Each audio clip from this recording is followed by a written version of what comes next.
스바냐서 2장 5절 이하의 말씀을 보도록 하겠습니다. 위에 부분에 보시면 심판에 대한 메시지와 아울러서 이스라엘 백성들, 특히 남은 자들에 대해서 하나님이 2장 3절에 보시면 겸손한 사람들아 너희는 주님을 찾아라. 올바로 살도록 힘쓰고 겸손하게 살도록 애써라. 주님께서 진노하는 날에 행여 화를 피할 수 있을지도 모른다. 이게 이제 두 가지 이중적 메시지라는 것을 계속 여러 차례 말씀을 드렸습니다. 이거 늘 머릿속에 좀 장착을 하고 계셔야 돼요. 이 메시지를 들을 때는 1차적으로는 이게 이제 심판을 당하게 될 유다의 특별히 하나님 백성들을 위한 메시지였다는 거. 이게 1차적 메시지입니다. 그러나 또 궁극적으로는 이 성경을 읽고 있는 우리에게도 종말론적으로 우리의 시간이 지나고 주님의 심판의 날이 다가올 것에 대한 메시지도 여기에 분명히 같이 담겨져 있다는 것이죠. 만약에 1차적 메시지만 존재한다면 우리 이 성경을 읽을 의미가 별로 없을 것입니다. 그래서 여기는 이런 여러 가지 메시지들이 함께 그 시대적인 상황 속에서 동일하게 적용할 수 있는 메시지가 담겨져 있습니다. 이걸 전제로 오늘 이야기를 좀 들으셔야 됩니다. 그래서 오늘 이제 가사는 이 블레셋의 5도시 중에 하나죠. 그리고 뒤에 나와 있는 모압이나 암몬, 그리고 에디오피아, 그다음에 아수르 한 4개 정도의 나라가 나옵니다. 근데 이 나라들에 대해서 어떤 심판의 메시지가 있는지. 근데 이 메시지의 핵심에는 하나님이 유다 자손들을 다시 돌아오게 하시겠다 라고 하는 메시지가 여기에 담겨져 있죠. 자, 7절에 보시면요. 하반절 쪽에 보시면 이렇게 주 그들의 하나님이 그들을 돌보셔서 사로잡혀 있는 곳에서 돌아가게 하실 것이다. 이런 메시지가 있습니다. 그러니까 궁극적으로는 하나님이 그 백성을 심판하시는 것 같지만 그 백성을 심판하시는 것의 목적은 그들을 순결하게 하고 그들이 3절에 이야기하고 있는 것처럼 하나님 앞에 더 주님을 찾고 올바로 살도록 힘쓰게 하고 겸손하게 살도록 애쓰게 하고 또 주님의 진노의 날에 그 화를 피하게 하기 위해서 하나님 심판하시는 거예요. 그리고 지금 스바냐서는 아직 바벨론의 침공이 있기 전이고 그런 어떤 메시지들을 미리 이야기하고 있는 것을 우리는 기억해야 될 것입니다. 자, 그래서 이제 블레셋에 대한 심판의 메시지부터 한번 좀 살펴보도록 하겠습니다. 4절 한번 읽어볼까요? 시작. 가사는 버림받을 것이며 아스글론은 폐하가 될 것이다. 아스돗은 데낫에 텅빌 것이며 에글론은 뿌리채에 뽑힐 것이다.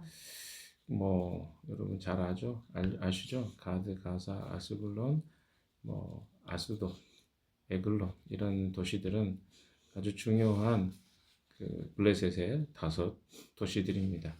근데 이 도시들이 어떻게 돼요? 버림받을 것이고 아스글론은 폐허가 될 것이고 데낫에 텅빌 것이며 에글론은 뿌리채에 뽑힐 것이다. 5절에도 보십시오. 바닷가에 사는 자들아 그레스섬에 사는 민족아 너에게 재앙이 닥칠 것이다. 블레셋 땅 가나안아 주님께서 너에게 판결을 내리신다. 내가 너희를 없애버려서 아무도 살아남지 못하게 하겠다. 자, 이게 어떤 부분일까요, 여러분? 무엇에 대한 메시지 같습니까? 지금 우리가 쭉 이게 보아오고 있는 이 메시지의 내용들을 잘 보셔야 되는데 이들이 버리워지고 황폐하게 되고 쫓겨나게 될 것이고 뽑히우게 될 것이고 거기에 사는 사람이 아무도 없게 될 것이다. 이건 다 블레셋 민족이 아주 멸망하게 될 것에 대한 하나님의 메시지입니다. 왜 이들이 그러면 멸망하게 되었을까요? 이들은 이스라엘에게는 거의 그 엄청난 적대적 세력들이죠. 그래서 늘 이스라엘의 역사를 보면 블레셋과의 전투였습니다. 그래서 이 블레셋 민족은 끊임없이 하나님 백성을 대적하는 것, 또 그들이 범죄로 이끌어 가게 하는 것, 이것이 구약 역사의 많은 부분을 차지했습니다. 그리고 블레셋과의 악연이 너무나 많죠. 지금도 뭐 팔레스타인 하면 팔레스타인이라는 그 땅 자체가 블레셋이라는 이름 자체가 팔레스타인의 땅이라는 뜻이잖아요. 그러니까 그 역사가 지금도 악연이 재현되는 것처럼 우리에게는 보입니다. 그만큼 뿌리가 깊은 이스라엘과의 대적되는 곳이 블레셋입니다. 근데 왜 그러면 하나님이 이들을 심판하실까요? 여러분 놀라운 사실을 뭔지 아십니까? 신약에도 그런 내용이 나오지만 하나님을 대적하는 자들이 누구도 대적합니까? 그 백성도 대적해요. 그래서 사울에게 예수님이 나타나셔서 사울아 사울아 네가 어찌하여 나를 핍박하느냐 라고 말씀하셨죠. 근데 사실은 나중에 바울이 됩니다만은 사울이 핍박했던 대상은 예수님이 아니었어요. 누구였습니까? 예수를 믿는 자들이었어요. 근데 예수님은 어떻게 보냐면 예수를 믿는 자들을 핍박하는 것이 곧 예수를 핍박하는 걸로 보셨어요. 그러니까 구약에 보면 블레셋 족속이 이스라엘을 대적하고 적으로 삼아서 그들을 끊임없이 심판하고 또 그들에게 적대적인 세력을 했던 것은 하나님 백성만을 대적으로 삼은 것이 아니라 하나님을 적으로 삼았다라고 하나님이 여기시는 것입니다. 이게 굉장히 중요한 원리입니다. 하나님은 하나님 백성이 자기 자신이라고 생각하셔요. 그런데 그를 적대했던 이 가드, 가사, 아스불론, 아스도, 에글론 이런 대표적 도시들을 어떻게 해요? 다 텅텅 비게 그들이 심판당하는 거죠. 왜? 그들이 하나님 백성들을 대적했다. 근데 지금 뭡니까? 유다의 심판을 이야기하면서 왜 그런 이야기를 할까요? 목적 자체가 유다와 그 백성을 심판하는 게 목적이 아니라는 거야. 이 스바냐서의 메시지 속에 담겨 있는 의미입니다. 하나님의 궁극적 목적은요, 계속 이야기 드리지만 그 백성을 심판하는 게 목적이 아니고 그 백성이 다시 회복돼서 하나님 올바로 섬기는 것이 사실 하나님의 핵심적인 이 심판의 이유입니다. 자, 그런데 그를 대적했던 자들을 놔두시겠다고요? 아니요. 그렇게 하지 않겠다는 것이죠. 자, 5절에 보시면 바닷가에 사는 자들아 그렛섬에 사는 민족아. 그렛섬은 그레데 섬이라고 여러분 아시나요? 그레데. 바울이 나중에 거기에 정박하기도 하죠. 근데 이 그레데 섬은 여기 섬입니다. 근데 섬에 있던 사람들이 어디로 와요? 유다의 그 땅이죠. 가나안 땅에 이렇게 넘어와서 정착하게 된 거예요. 그래서 이 사람들을 그렇게 표현합니다. 여기 보면 바닷가에 사는 자들아 그렛섬에 사는 민족아 너희에게 재앙이 닥칠 것이다. 물론 뭐 모두가 다 그런 건 아니고 이들 중에 일부가 그 블레셋 땅에 정착하기 전에 원래 그레데 섬에 있던 사람들이 이쪽으로 이주해가지고 정착을 하면서 블레셋 땅으로 거주하게 되었던 사람들이 있었기 때문에 그들을 지칭하는 거죠. 근데 블레셋 땅 가나안아 여러분 아시는 것처럼 이 사람도 원래 블레셋 지역에 살았지만 팔레스타인 지역에 살았지만 그 지역이 원래 가나안 땅입니다. 그래서 가나안의 대표적인 족속 중에 하나가 바로 여기 블레셋 사람들이에요. 그래서 이들을 지칭할 때 블레셋 땅 가나안아 이렇게 표현하고 있는 것입니다. 주님께서 너희에게 판결을 내리신다. 내가 너희를 없애버려서 아무도 살아남지 못하게. 왜? 이스라엘의 백성이었던 하나님 백성이었던 이스라엘을 그들이 핍박하고 박해하였기 때문에 이렇게 이야기가 되는 것입니다. 6절을 한번 같이 읽어볼까요? 시작. 바닷가의 땅은 풀밭이 되고 거기에 목동의 음악과 양떼의 우리가 생길 것이다. 네. 이거 뭡니까? 그들이 다 심판을 받아서 그 땅이 사라지게 될 것이다.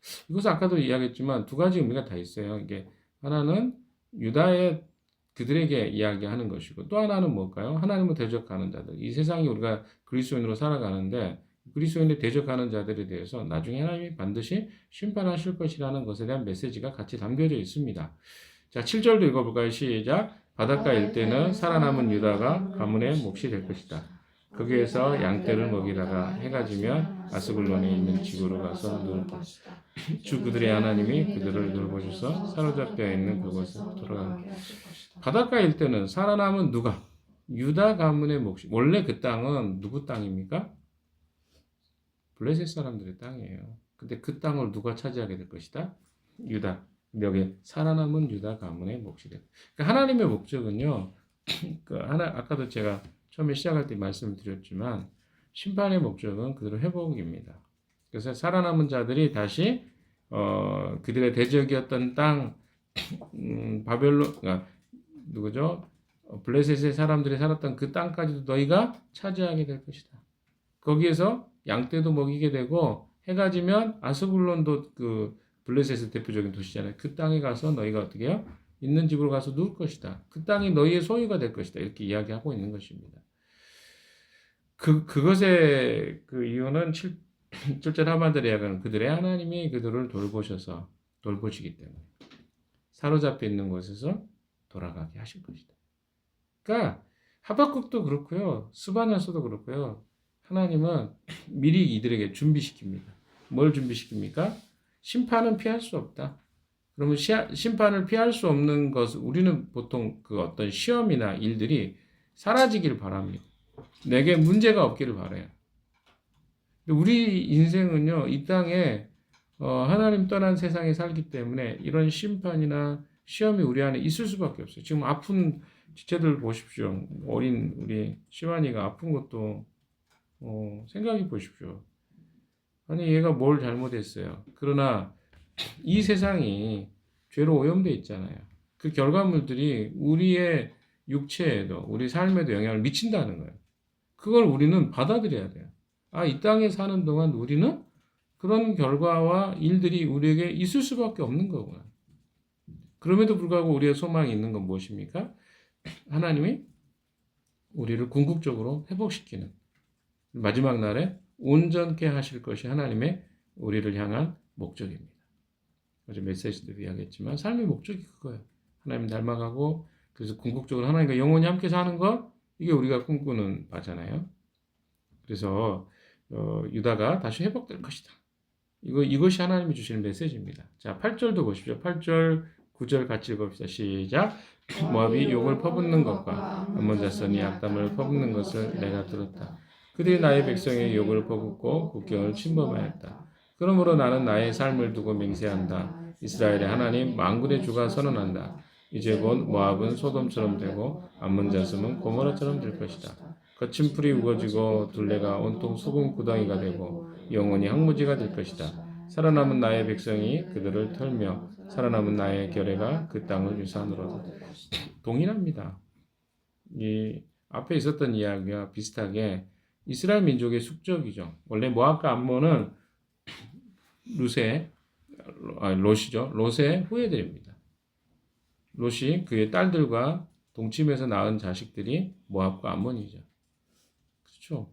그렇죠. 그런데 이들이 어때요? 이스라엘 역사를 보면 계속해서 그들과 대적합니다. 이 민족들이 이스라엘 민족을 해방하는 이야기가 느헤미야라든가 열왕기하라든가 이사야라든가 곳곳에 등장합니다. 그래서 이들의 이야기 속에 무엇입니까? 계속해서 그 하나님 백성은 대적하고 또 그들을 침범하고 그들을 적으로 대적했던 것에 대해서 하나님이 잊지 않고 그것을 심판하시겠다. 이런 이야기가 9절까지 이야기죠. 11절까지가 쭉 이야기가 됩니다. 근데 9절에 보시면 하반절에 보면 이 민족들의 땅이 결국 누구 땅이 되라는 거예요? 유대 민족의 땅, 기업이 될 것이다. 이것 역시 뭡니까? 이스라엘 백성들을 향한 유다의 백성들을 향한 하나님의 위로의 말씀인 거죠.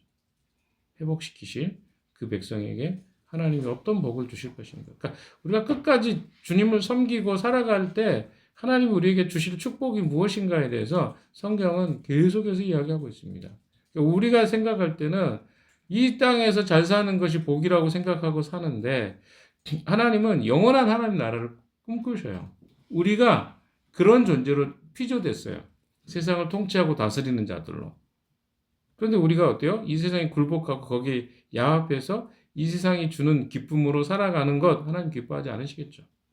그런 것들을 지금 구약에서도 이렇게 모압이라든가 암몬에 대한 것들을 통해서 그 백성들에게 하나님이 기업으로 주시겠다. 이것이 바로 하나님이 주시는 위로의 메시지입니다. 10절, 11절까지 보겠습니다. 시작. 이것은 그들이 거만을 떤 것에 대한 보고이다. 그들이 만군의 주님의 백성에게 욕을 퍼부은 탓이다. 주님께서 땅의 모든 산을 파멸하실 때 사람들은 주님이 무서운 분이심을 알게 될 것이다. 이방의 모든 성들이 저마다 제 고장에서 주님을 섬길 것이다. 예, 모압과 암몬이 망하게 된 것은 교만한 죄 때문이라는 거예요. 10절에. 이렇게 이 땅에서도 마찬가지죠. 나중에 하나님 믿지 않는 자들이 심판당하는 것도 동일합니다. 교만이죠. 어떤 겁니까? 하나님의 공의적으로 하나님 심판하시는데 그들의 불신이 원인입니다. 인간이 망하게 되는 원인은 대부분이 신구약 성경을 통해서 이야기하는 교만입니다. 교만은 뭡니까? 자기 스스로 자존할 수 있다고 생각하는 게 교만의 근원이죠. 그렇죠? 그래서 스스로가 하나님이 될 수 있다고 생각하고 그렇기 때문에 하나님 무시하는 거고 하나님 말씀을 무시하는 거고 하나님 백성을 무시하는 거고 거기서 죄가 나올 수밖에 없다는 거죠. 모압과 그래서 암몬의 교만은 하나님 백성들을 회방하고 적대하는 것으로 나타났다는 것입니다.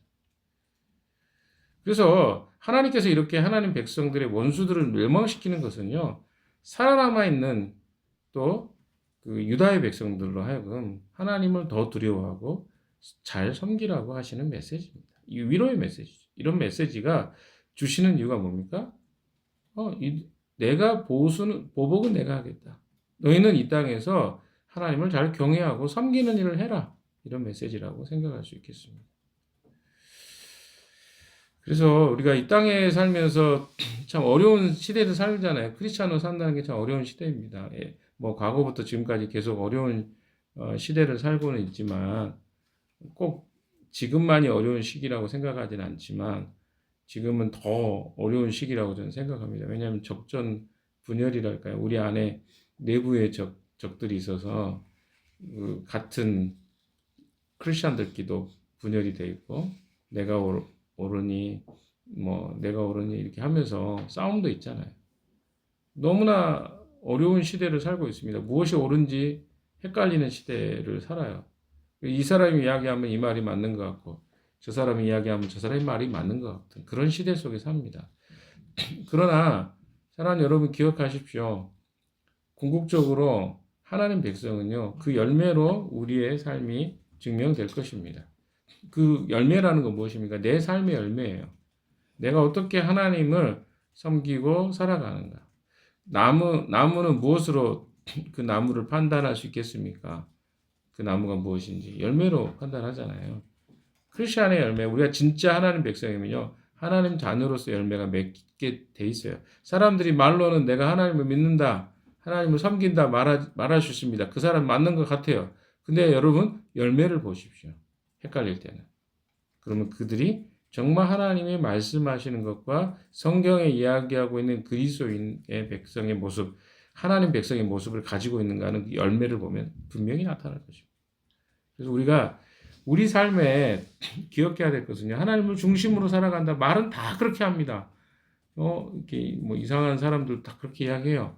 근데 중요한 것은 그들의 열매와 삶의 내용 가운데 하나님을 진짜 경외하는가 아닌가가 보여질 것입니다. 그래서 여러분 헷갈리지 마십시오. 열매로 그 나무가 판단될 것이기 때문에 그렇습니다. 우리도 마찬가지 아니겠습니까? 우리가 제대로 하나님 믿고 있는가 하는 우리의 삶의 열매가 우리의 행동과 우리의 삶을 대하는 태도가 내가 진짜 하나님 믿고 있는가 아닌가로 증명될 것입니다. 12절부터 13절 읽어보겠습니다. 시작. 에디오피아 사람아 너희도 칼에 맞아서 죽을 것이다. 주님께서 북녘으로 손을 뻗으시며 아시리아를 멸하라. 니느웨를 항모지로 만드실 것이니 사막처럼 메마른 곳이 될 것이다.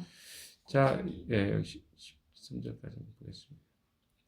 에디오피아는 또 왜 나올까요? 그 당시에 에디오피아가 애국과 관련이 있기 때문에 그렇습니다.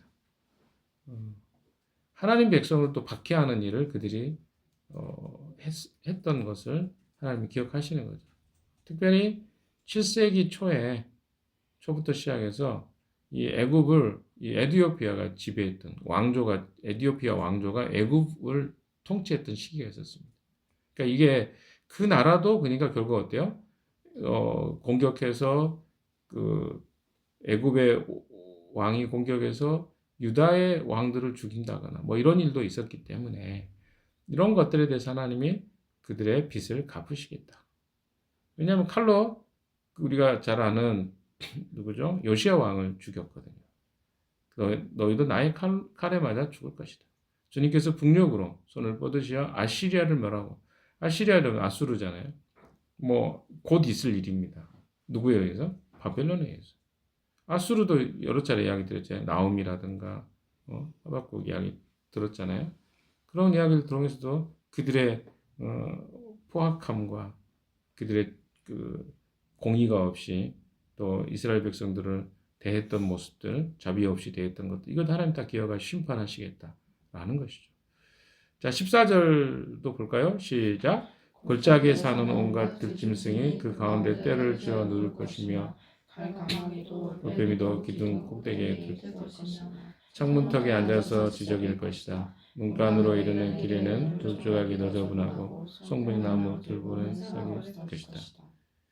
뭐 15절까지 읽어볼까요? 15절도 시작. 본래는 할법 으스에서 안전하게 살 수 있다는 성, 세상은 나밖에 없다 하면서 속으로 뽐내는 성이다. 그러나 어찌하여 이처럼 황폐하게 되었느냐? 들짐승이나 깃드는 곳이 되었느냐? 지나가는 사람마다 비웃으며 손가락질을 할 것이다. 네, 뭐 이것도 이제 아수르에 대한 이야기인데요. 아수르는 지금 여전히 패권 국가로 있는 상태입니다. 근데 그 땅이 어떻게 될 것이라는 거죠? 심판받게 될 것이다. 근데 여기 보시면 골짜기에 사는 온갖 들짐승이 그 가운데 여러분 그 사람이 살다가 떠난 집은요 어떻게 해요? 들짐승이 주인이 되는 것이죠. 왜? 사람이 없으니까. 여기 길까마귀도 올빼미도 기둥 꼭대기에 깃들 것이며 창문턱에 앉아서 지저귀 이거는 제가 확실히 압니다. 비둘기 소리를 여러분 아시죠? 창틀에 앉아가지고 비둘기가 구구구구 하는 소리가 얼마나 듣기 싫은지 몰라요. 그래서 사람이 없는 것 같이 생각해서 자꾸 와서 거기다 집을 짓고 살라 그러거든요. 더러운 똥 싸고 매일 아침 시끄럽게 하고. 근데 어떤 땅이 한때 세계의 패권 국가였던 그 아수르라는 나라도 하나님의 심판을 비껴갈 수 없다. 물론 바벨론도 그렇죠. 오늘 이 메시지를 여러분 총 정리해 보면요. 유다에게는 뭡니까? 희망. 하나님이 회복시켜 주시겠다. 근데 유다에게도 뭐가 필요한 거죠? 그들이 하나님이 아닌 다른 것으로 주인 삼았던 것들을 하나님 심판하시고 정결케 하시겠다는 거예요. 핵심이 그겁니다. 하나님 원하는 건 한 마음으로 하나님 따르는 거예요. 그런데 이방의 국가들을 보십시오. 그들은 그들의 죄 가운데 가장 큰 게 뭐냐면 그 하나님 백성이었던 유다 백성을 심판하고 괴롭혔던 죄예요. 그러면 자 보세요. 유다라는 한 나라가 중심으로 해서 세상이 돌아가고 있습니다. 세상이 볼 때는 어떻게 보입니까? 아수르가 또 애굽이 또 구스라는 땅이 또 다른 이방의 땅들이 주인인 것처럼 보이죠. 그러나 유다라는 나라 때문에 그들이 심판당하는 걸 보면 세상이 누구 중심으로 돌아가는 겁니까? 우리가 보고 있는 것과 다르게 사실은 이 큰 나라들이 작은 나라였던 유다를 중심으로 돌아가는 것을 보게 됩니다. 왜? 하나님이 유다에 관심이 있기 때문에 그렇습니다. 그럼 이 세상을 한번 보십시오. 우리가 살고 있는 세상은 세상의 사람들이 주인인 것처럼 살고 있어요. 그러나 실제 주인은 누구입니까? 하나님을 믿는 진짜 하나님 백성을 통해서 이 세상은 운영되고 있다는 거예요. 여러분 그게 잘 안 믿어질 수 있을 거예요. 왜? 내가 보여지고 내가 느끼는 바는 세상이 훨씬 더 강해 보이는데 아니요. 그것은 그들이 강해 보일 뿐입니다. 왜? 누구를 위해서? 하나님 백성을 또 훈련시키고 또 성경에 의하면 그런 거죠. 다스리고 또 그들이 정신 차리기 위해서 만들어 놓은 하나의 세트라고 생각하시면 돼요. 이렇게 표현하면 그 사람들 기분 나쁘겠지만, 그러니까 나머지는 다 세트예요. 주인공이 누굽니까? 크리스천인 거예요. 하나님의 관점이 그렇게 보는 거죠. 근데 우리가 그렇게 못 보니까 문제죠. 우리 스스로가 배경인 것 같고 그 사람들이 주인공인 것처럼 느껴질 수도 있습니다. 그러나 성경의 이야기를 계속 보십시오. 성경은요, 하나님 백성에 관심이 있어요. 나에게 관심이 있어요. 내가 하나님을 온전히 순종하고 섬기고 따르는 것에 관심이 있습니다. 오늘도 첫날을 또 일주일에 또 어제 첫날이겠지만 시작합니다. 이 첫날에 여러분 무슨 생각해야 될까요? 우리 하나님이 우리의 인생의 주인 되시고 또 우리를 진짜 통치하시는 분이신 것을 여러분 다시 한번 점검하십시오. 그래서 내가 나가는 세상 속에서 내가 되게 적응 잘 못하고 우리 지체들이 솔직히 조금 부정하잖아요. 사회생활도 잘하는 편 아니고 이제 막 초년생이니까 얼마나 잘하겠습니까? 그런데 여러분 놀라운 사실은 그런 사람들에게 하나님 관심이 있으시다는 거죠. 그래서 우리가 주님을 닮아가다 보면요, 나중에는 예전에는 내가 배경인 줄 알았는데 나중에 보니까 내가 주인공이었다는 사실을 알게 될 거예요. 근데 지금은 여러분이 주인공인데 자꾸 배경인 것처럼 살아가고 있는 거죠. 그걸 빨리 깨닫는 것이 지혜입니다. 오늘도 하나님 여러분 주인공으로 부르셨다는 삶을 기억하시고 오늘 하루 그 하나님 나에게 관심 갖고 있다는 것은 나의 삶에서 경험하고 살아가는 하루가 되어 주시기를 주님의 이름으로 축원합니다. 기도하겠습니다.